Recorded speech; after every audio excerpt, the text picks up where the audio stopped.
Hey everybody, my name is Kim, and this is my husband Steve, and we are Thompson's Reading.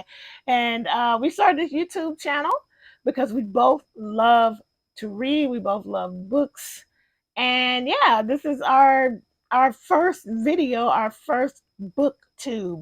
Though we are neither one of us are strangers to the YouTube world. Want to say anything? Sure. So, like my wife said, my name is Stephen Thompson, and I'm an independent content creator. This is my channel, The Stephen Thompson Experience. I also podcast, I blog, and I do educational videos for educators, for teacher wellness, and I also write. So, I'm a published author of two books, and my wife suggested that I try booktubing because I love reading and I'm working on my third novel. So this is pretty exciting for me to do a show with my wife and to talk about reading. Yeah, he's been talking about doing the show with me for a very long time. I'm a YouTuber as well. I am Kim the Crafty Nomad on my own channel. All of my channel will be linked down below. So if you like crafting, you can come over and check me out over there.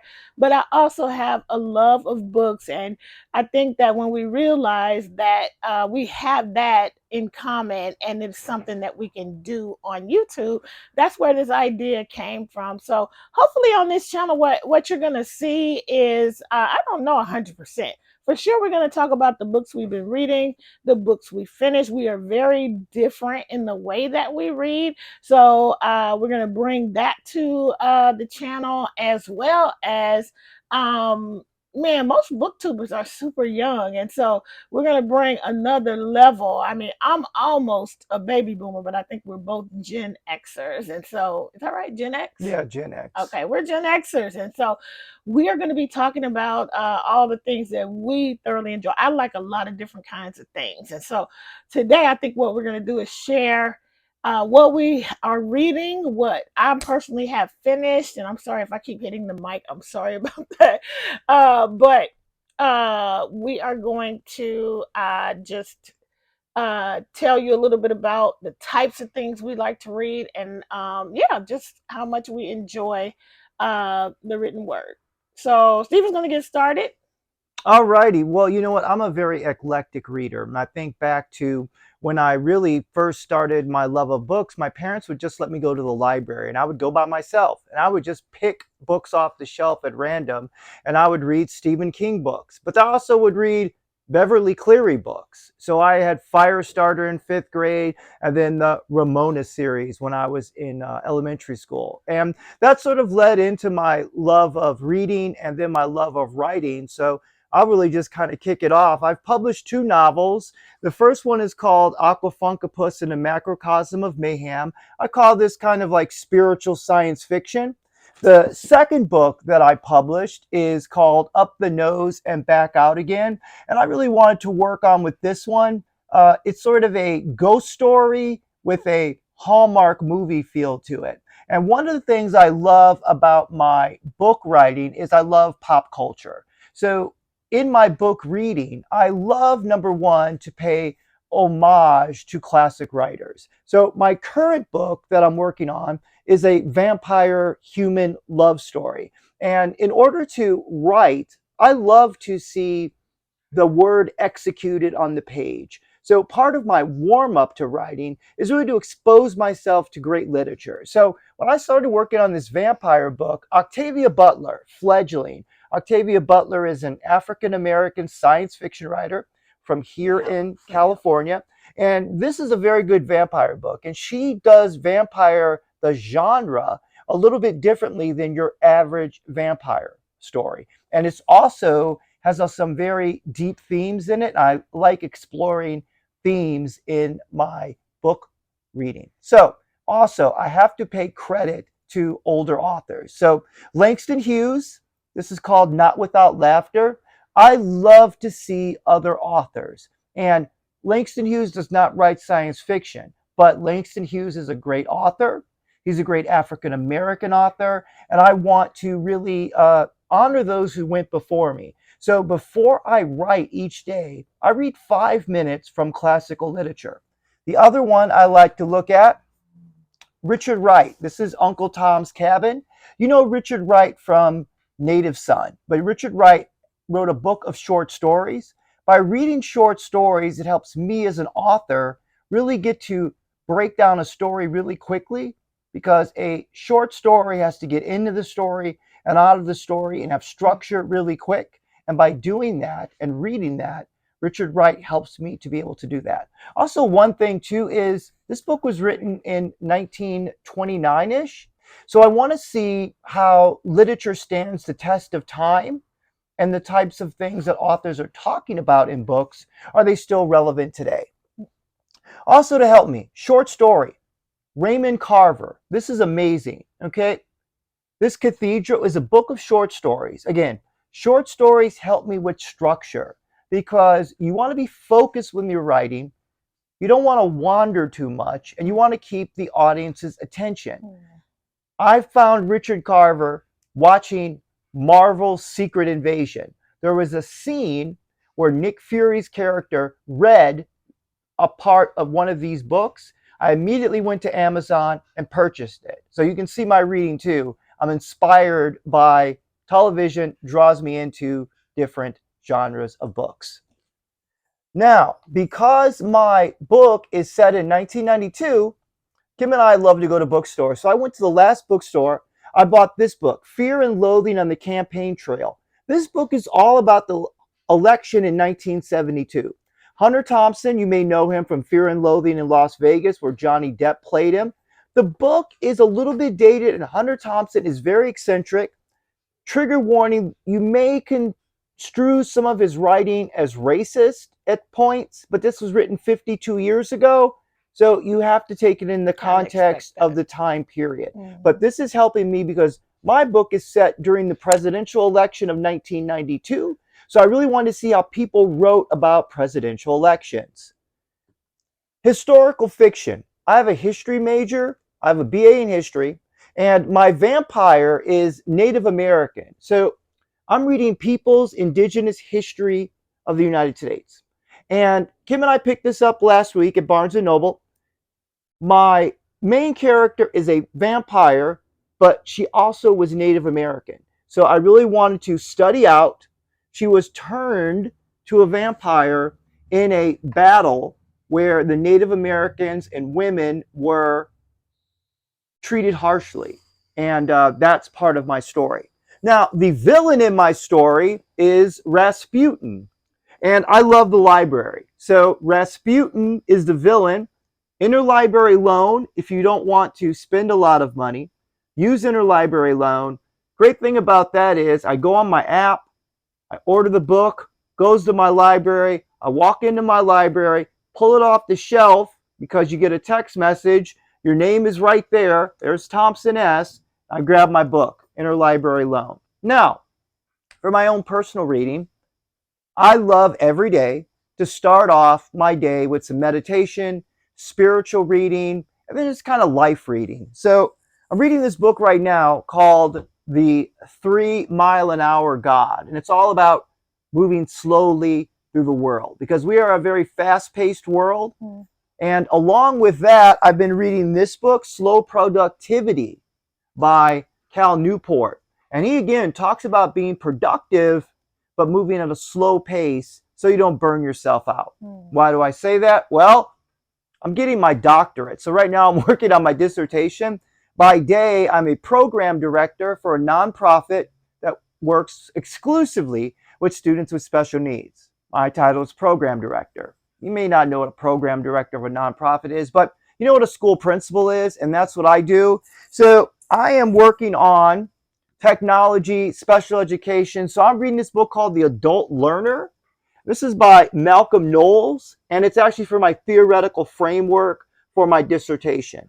And finally, being a person who is in midlife, a Gen Xer, even though I feel much younger mentally than I am age-wise, I'm reading this book called Learning to Love Midlife by Chip Conley. It's a great book on turning middle-aged and really kind of having a great mindset about being a middle-aged man. So Chip Conley has a great website that I started reading.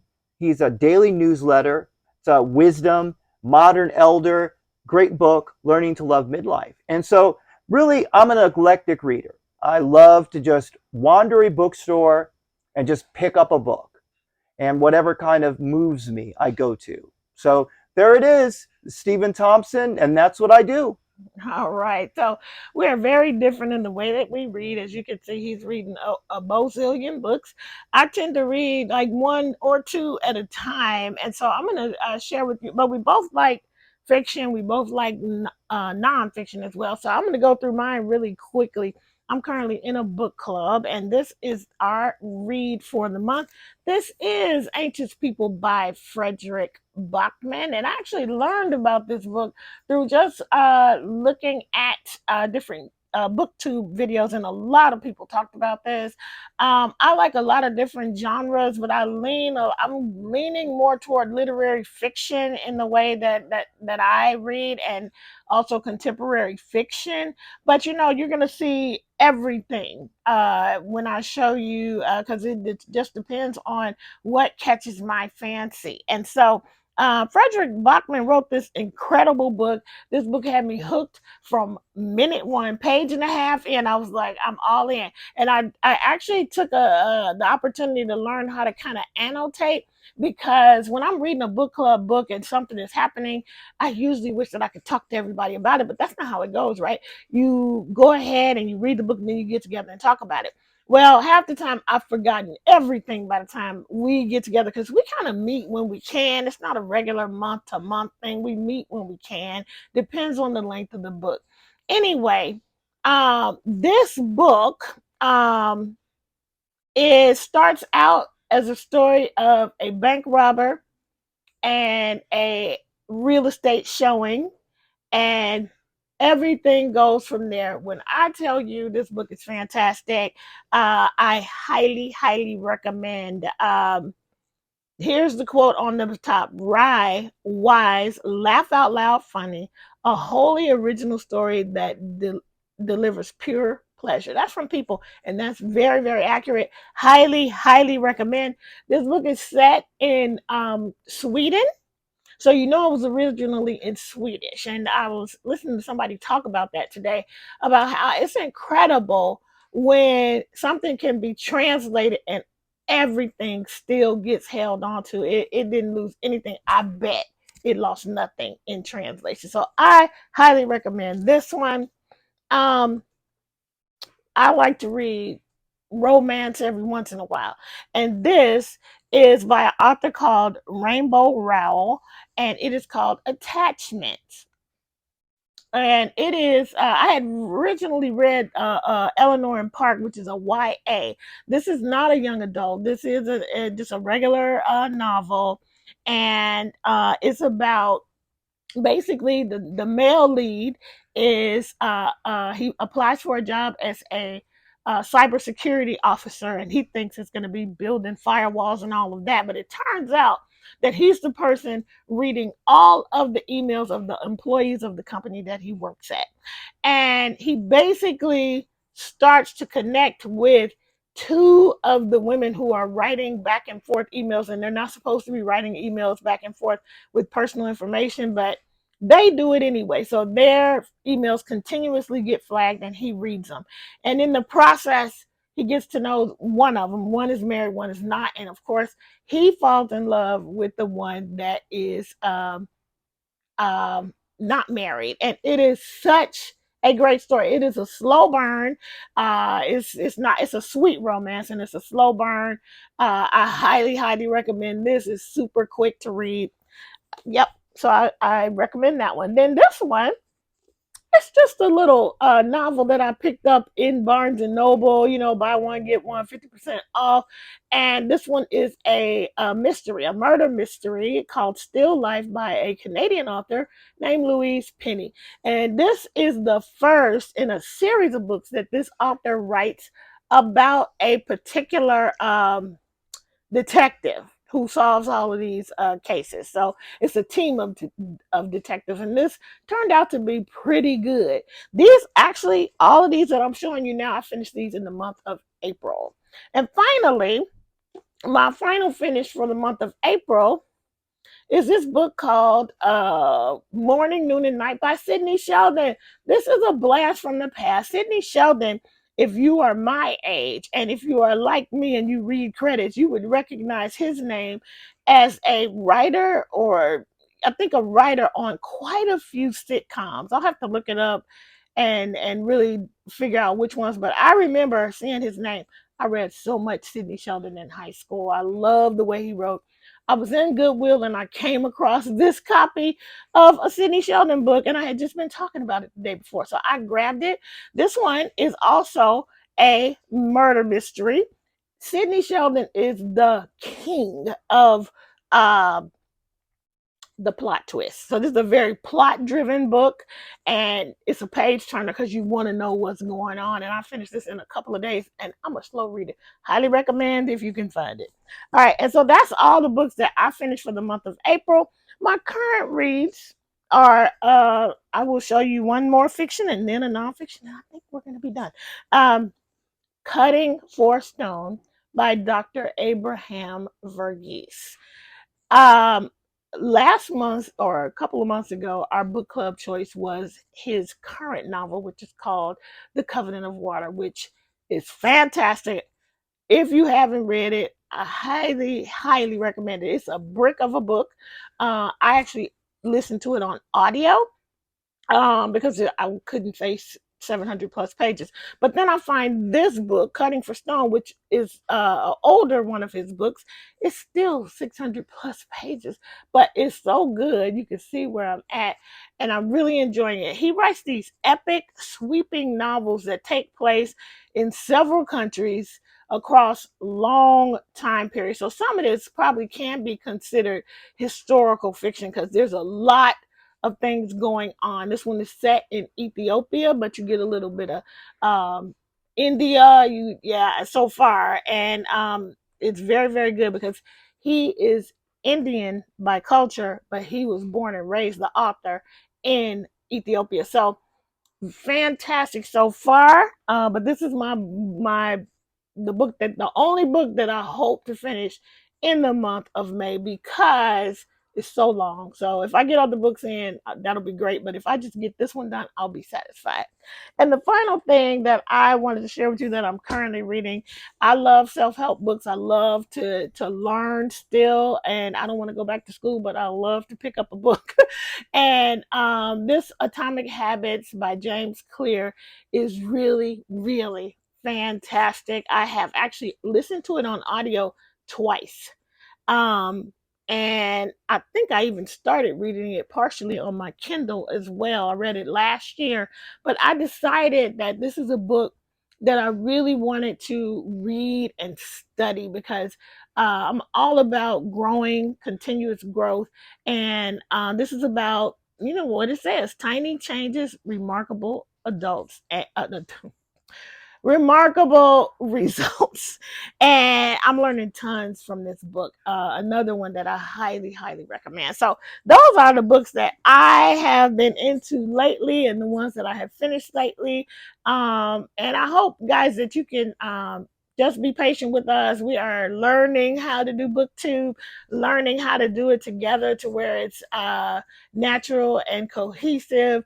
But I hope you enjoy. I hope we are bringing something to the table that you don't get normally. Again, we are very different readers, and I can't read several books at a time, but he always reads a ton of books at a time. So, um, thanks for watching.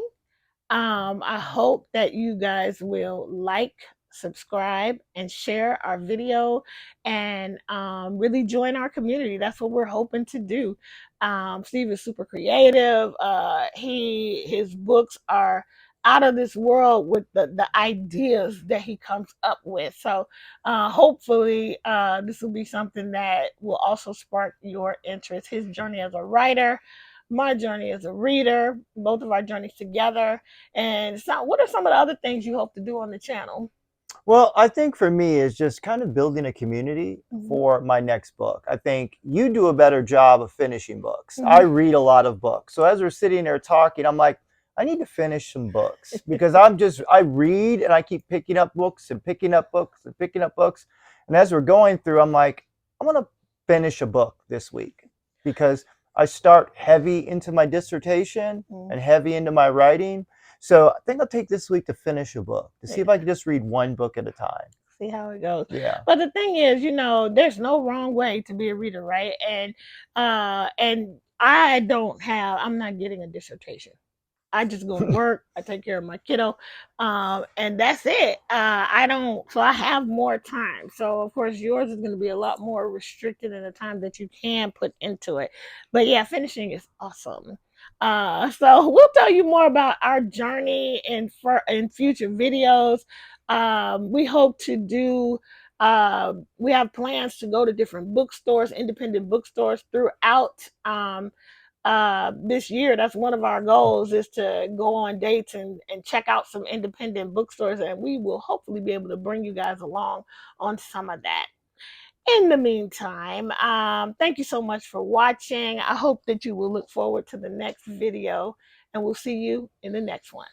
Bye. Bye.